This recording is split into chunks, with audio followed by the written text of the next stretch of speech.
عشان نحرك المخطوطة دي بالشكل ده طبقنا أفكار وتكنيكات كتير، استخدمنا افكتات وموديفايرز وشيب لايرز والفا ميتس وظبطنا تايمنج وجراف وحاجات تانية كتير، وكل ده هنعمله مع بعض دلوقتي إن شاء الله. فيلا بينا نبدأ على طول.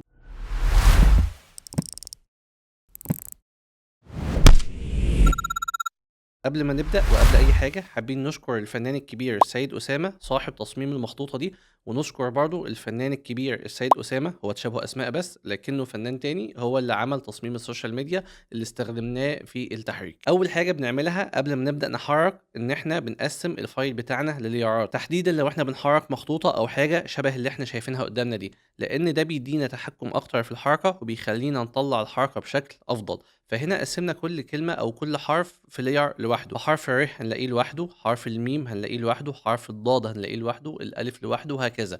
كمان النقط خلينا كل نقطة على layer لوحدها، وكمان خلينا الكلمة دي في layer لوحدها. وممكن أصلا نقسم كل حرف هنا في layer، بس احنا مش هنعمل كده لأن احنا هنكتفي بإن احنا نعمل حركة مفصلة وحلوة في التصميم الأساسي، والتحريك التفصيلي للكلام الأجنبي عملناه في أكتر من فيديو ممكن تشوفوه على القناة. بعد ما بنقسم اللايرات بالشكل ده على الإليستريتور، وطبعا احنا اتكلمنا على موضوع التقسيم والسيستمة في أكتر من فيديو، بندخل الفايل على الأفتر إفكت. بعد كده من هنا بنفتح الفايل بتاعنا ونفتح الكومبوزيشن، هنلاقيه متقسم زي ما احنا كنا عاملين. بعد كده هنقف عند الباك جراوند بتاعتنا ونديها لون تاني، وبعد كده ندوس كنترول ال عشان خاطر نقفلها عشان ما تتحركش معانا. بعد كده أول حاجة هنعملها إن احنا هنقف على كل حرف من التكست بتاعنا أو من الكلمة بتاعتنا، ونرسم عليه شيب بالباص او شيب بالستروك عشان خاطر نبدأ نعمل الفاميت.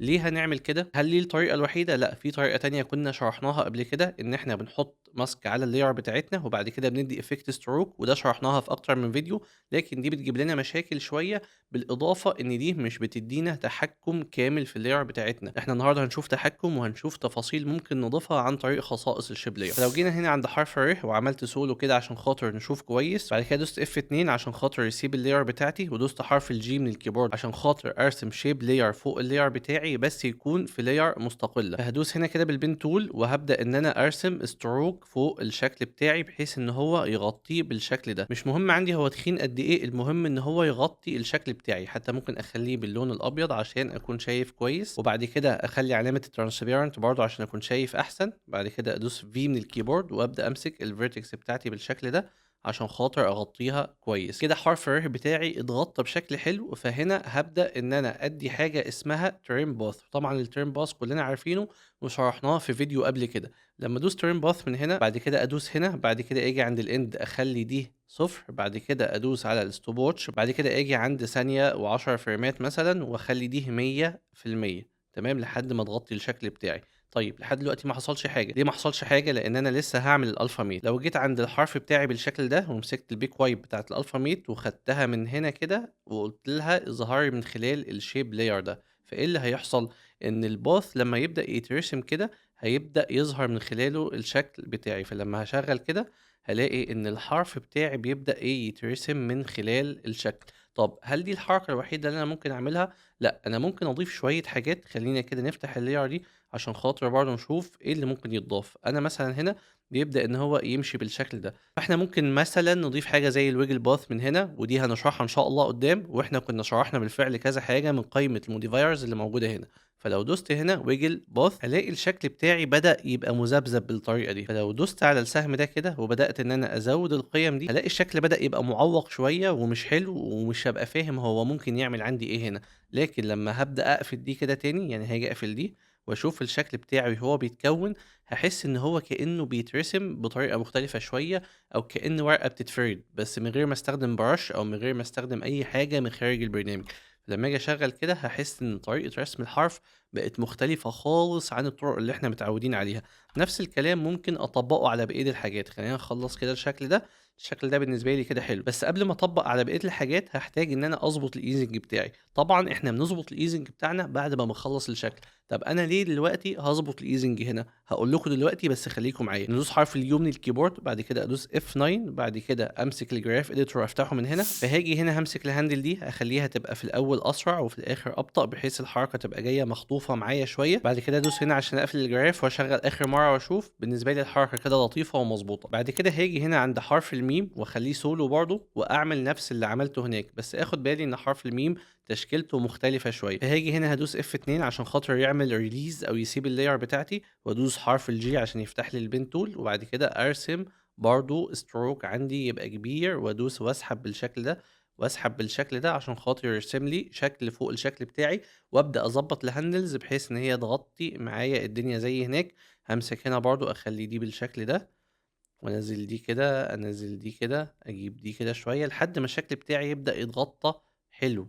بعد كده ممكن ازود عادي الستروك، ما عنديش اي مشكله. بعد كده اجي هنا اخد الترين باث بتاعي اللي انا عملته كنترول سي، بعد كده اقف عند الشيب بتاعي هنا وادوس كنترول في. طبعا اكبر بس شويه هنا عشان خاطر هو ما كانش اكبر حاجه عشان يغطي الشكل بتاعي كويس، وبعد كده اشغل هلاقيه بدا يترسم على الشكل بتاعي بالطريقه دي. لحد دلوقتي انا لسه ما عملتش الفا ميت، هنزل لحد حرف الميم اللي انا شغال فوقيه، بعد كده امسك البيك وايب واعمل نفس اللي انا عملته من شويه، بعد كده اشغل واشوف هلاقي برضو الكلمه بتتكتب عندي بالشكل ده. طيب انا من شويه قلت لكم احنا هنعمل الايزنج او هنعمل الجراف وهنفهم فايدته بعد كده ايه. فايدته ان انا لما اجي اخد الترين باث ده كوبي هيجي معايا مظبوط بالحركه اللي انا عاملها، بدل ما اقعد اعدل في الايزنج بتاع كل واحده لوحدها. فخلاص انا ظبطت الحركه بتاعتي في واحده، فهاخدها تبقى مظبوطه وتتحط في كله مظبوط، بدل ما اقعد اعدل الجراف بتاعت كل واحده لوحدها، وهكذا اشغل واشوف الحركه بتاعتي جميله وزي الفل. وممكن اخد اللي انا عملته من شويه اللي هو الويجل باث، او ممكن اضيف حاجه جديده اسمها التيبر. لو انا جيت هنا عند الشيب ده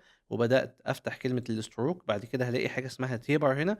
فلو جيت عند الاول خلينا نفتح اللاير دي ما تبقاش مقفوله عشان نشوف التيبر ده ممكن يعمل ايه.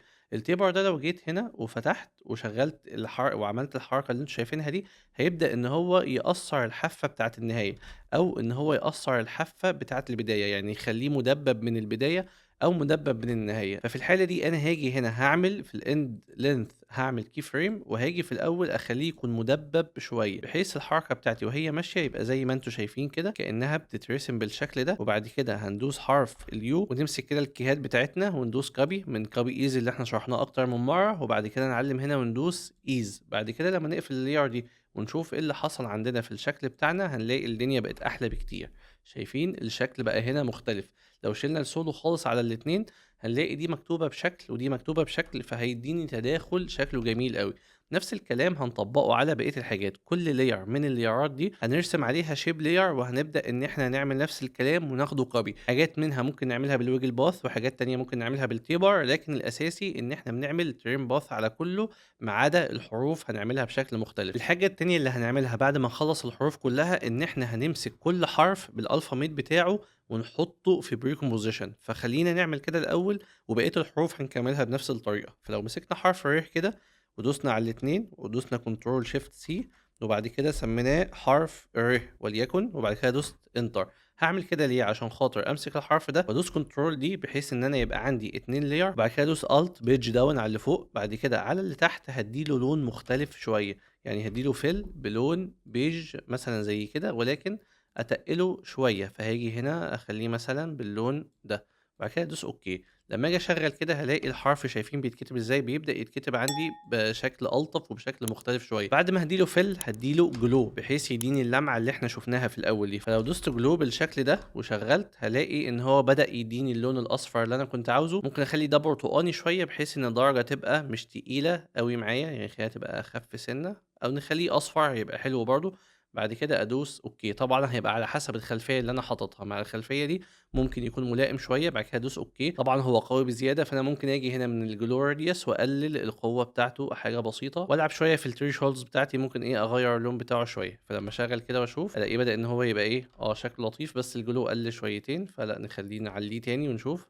بالنسبه لي كده ايه شكله احلى شويه. وممكن طبعا نعمل دبليكيت للجلو ده، يعني لو جينا هنا عشان نشوف احسن نعمل دبليكيت كده ممكن يبقى ايه الشكل اقوى شويه، بس طبعا عمل لي هنا خلفيه، فخليه من غير دبليكيت للجلو. بعد كده اشغل تاني واشوف الاقي الحركه بتاعتي افضل واحلى. نفس الكلام هعمله على بقيه الحروف، فخلينا نعملها تاني عشان نثبت المعلومه. هدوس كنترول شيفت سي، بعد كده هدوس ده حرف الميم، بعد كده ادوس اوكي، بعد كده اديله لون مختلف عشان خاطر نميزه، بعد كده ادوس كنترول دي اغير الشيبنج، امشي ده 2 فريم، بعد كده امسك الافكتات اللي هنا برضو بدل ما اقعد اعملها كوبي تاني، وادوس كنترول A كنترول سي، بعد كده اقف على اللي تحت هنا واعمل نفس الكلام. لما اشغل كده واشوف هلاقي نفس الحركة بتتعمل معايا. وطبعا لازم اشفت ما بين الليارات كلها بحيث ان ده يبقى بيسلم ده بيسلم ده، يبقى عندي تتابع. بعد كده احرك ده شوية كده اشوف الاقي الدنيا شكلها بقى الطف. بعد كده اكمل بقية الحروف، بس قبل ما اكمل بقية الحروف خلينا نعمل النقطة بشكل مختلف عشان خاطر بقية الحروف هعملها بشكل سريع عشان خاطر ما نضيعش وقت. النقطة ممكن نحركها ازاي؟ النقطة ممكن تتحرك بشكل لطيف جدا، وهي عن طريق ان انا امسك واحدة كده، بعد كده ادوس حرف الجي من الكيبورد وارسم عليها ماسك. حتى الماسك ممكن يكون يكون مايل شوية بحيث ان هو يديني شكل مختلف. طب عملنا ايه؟ ما عملناش حاجة لسه. ندي افكت ستروك كده، وبعد كده نشوف نزوده زيادة قوي بحيث ان هو يغطي الكلمة بتاعتي. بعد كده اجيبه هنا شوية، اجيب دي كده شوية بحيث ان هو يغطي الكلمة عندي. تمام، ارفع دي شوية، يعني اقعد اظبط فيه لحد ما يغطي الدنيا، وبعد كده ازود حتى الستروك شوية عشان يظبط الدنيا معايا. ادي لون مختلف عشان اشوف كويس. بعد كده ادي كي فريم في الاند، بعد كده امشي مثلا بعد مسافة معينة واديله هنا 100%. بعد كده اخلي دي ريفيل، بعد كده ادوس على حرف اليو واعلم على الاتنين دول واعمل الايز كوبي زي ما عملته من شوية. فاخش هنا على الكومبوزيشن بتاعي وادوس حرف اليو عشان خاطر اخد ده كوبي. بعد كده ارجع هنا بره واحطه هنا ايز بيست. تمام، بعد كده اشغل واشوف الاقي الكلمه اتكتبت بشكل لطيف جدا. طيب انا عاوز بقى اديها اللمعان اللي حصل من شويه. كل اللي انا هعمله ان انا هدوس دي كنترول دي، وبعد كده برضو اشفت هنا حاجه بسيطه. والفرق ان انا هخلي اللي تحت بتبدا وتنتهي. يعني ايه؟ يعني هاجي هنا هخلي دي اديها فل مثلا باللون الابيض.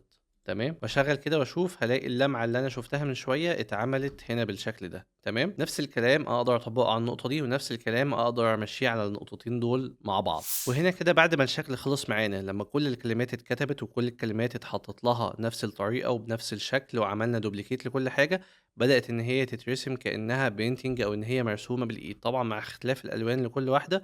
لما هتخلصها هتبدا تلاقيها بالشكل ده. هنا مثلا طبقنا اللي عملناه في الحرف ده، هنا طبقنا موضوع التيبر اللي شرحناه في الحرف ده، وهكذا. طبعا انت بخيالك ممكن توصل انك تعمل حاجات احسن، بخيالك ممكن تستخدم اوبريتورز اكتر باللي احنا شرحناها، ممكن تعمل ريبيتر، ممكن تعمل ويجل باس، ممكن تمشيها بشكل مختلف بحيث انك يبقى عندك تحكم شبه كامل في الحركه بتاعتك. احط لك الملف في لينك تحت الفيديو تقدر تنزله وتطبق وتجرب، وان شاء الله تطلع ستايلات واشكال مختلفه حتى عن اللي انا عملتها. طبعا مش محتاج اقول لك يا صديقي ان الدعم واللايك والتعليقات بيفرق معانا وبيساعدنا ان احنا نكمل. ولو عندك اي ملاحظات او اي افكار او اي حاجه عاوز تقول لنا عليها، اكتب لنا في الكومنتات تحت بمنتهى الاريحيه. اشوفك في فيديو جديد، سلام.